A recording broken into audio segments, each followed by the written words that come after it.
You've never tasted the most expensive food you can't farm like normal. Would you pay $3,000 for a mushroom that pigs sniff out in the day? They are called truffles, but not the chocolate kind.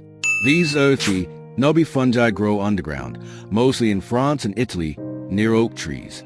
They can't be grown easily in labs. Therefore, farmers rely on trained pigs and dogs to find them. Some truffles sell for more than a Rolex. But here's a twist: they rot fast. Restaurants only have days to use them. Half the time, chefs fake them with oils. And here's the wild part: they don't even taste strong. It's the aroma that's addictive.